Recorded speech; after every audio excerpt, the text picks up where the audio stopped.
A few years ago, I began to observe something in my own behavior that made me a bit uncomfortable. And that was that from the moment that I woke up to the morning, to the end of the day, my life was a series of screens.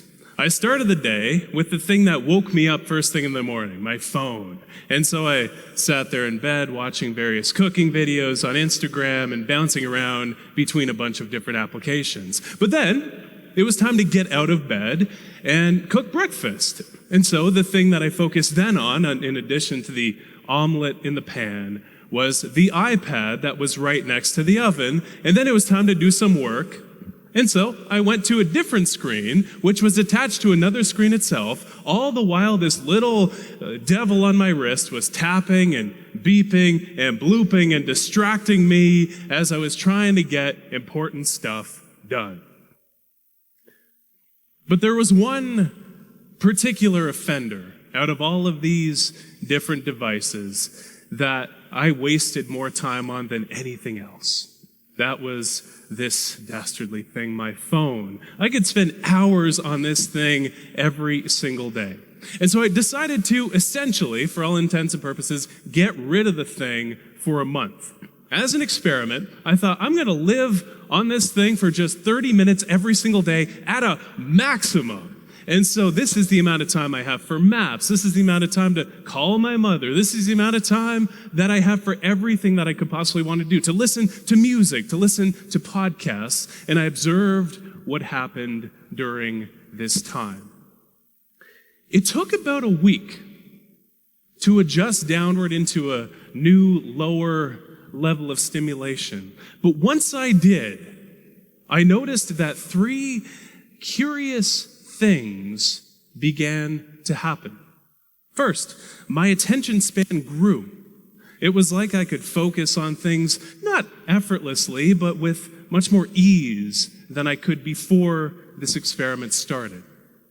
In addition to this, though, as I was going about the world, and especially when my mind wandered a bit, I had more ideas that my mind arrived at. And on top of this, I had more plans and thoughts about the future. Getting rid of one simple device led to these three effects. Why? Noticing this a few years back led me on this long journey to get to the bottom of what it takes to focus in a world of distraction. I poured over hundreds of research papers from front to back. My office, I don't know if you've ever watched one of those crime shows where somebody's solving a murder, and so they have this big Bristol board and there's string attached to papers, attached to memos, attached to newspaper clippings. This is like what the state of my office was. I flew out to meet experts around the world who study focus. I conducted more experiments on myself until the point I had 25,000 words of research notes about why this is the case. How does technology influence our attention and our ability to focus?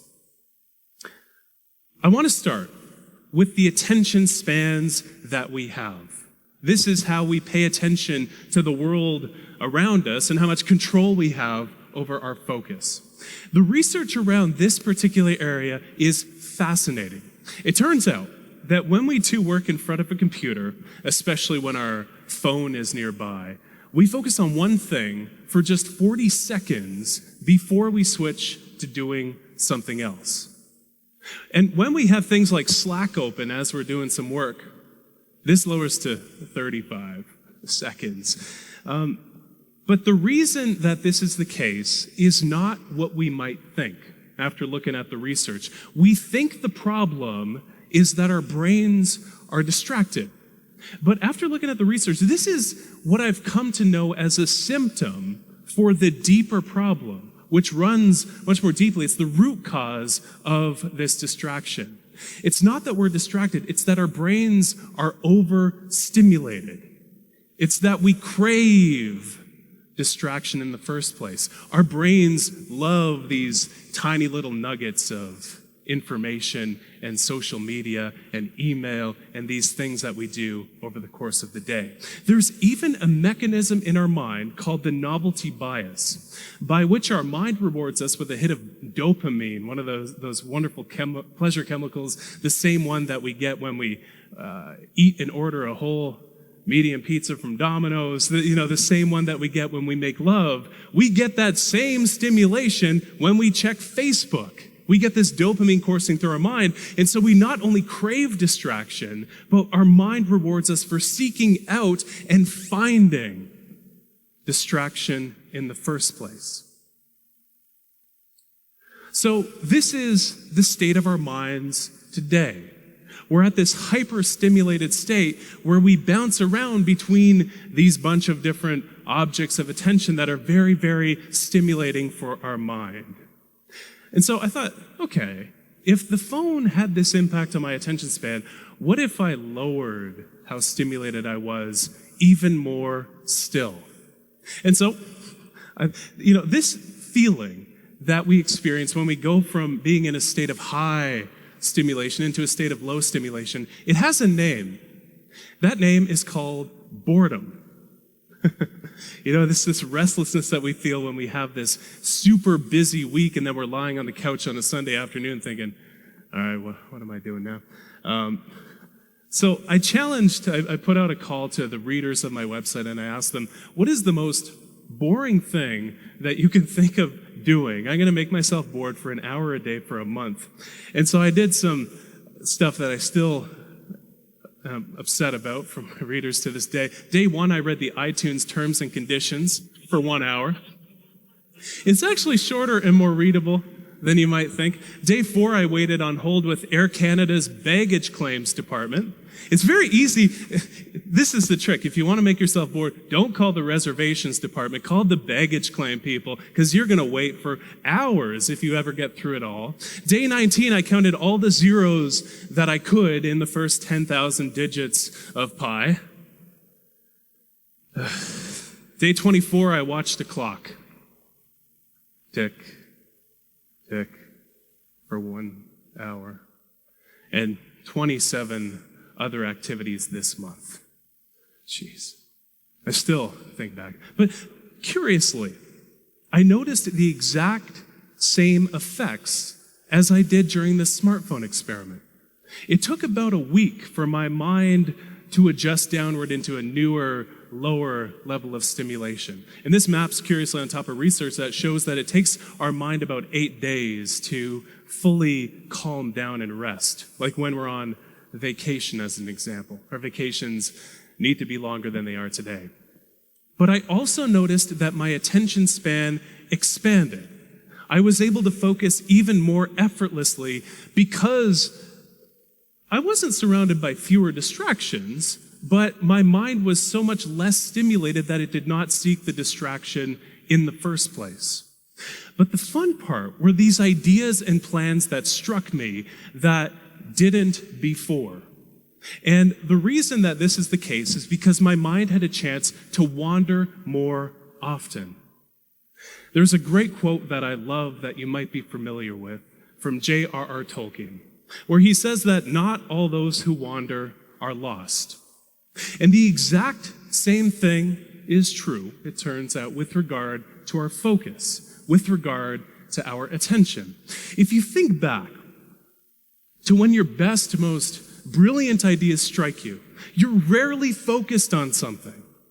Maybe this morning you were taking a shower, or maybe some morning in the past, and then your mind had a chance to connect several of the constellations of ideas that were swirling around in your mind to create an idea that would never have materialized otherwise if you were focused on something else, on your phone, for example.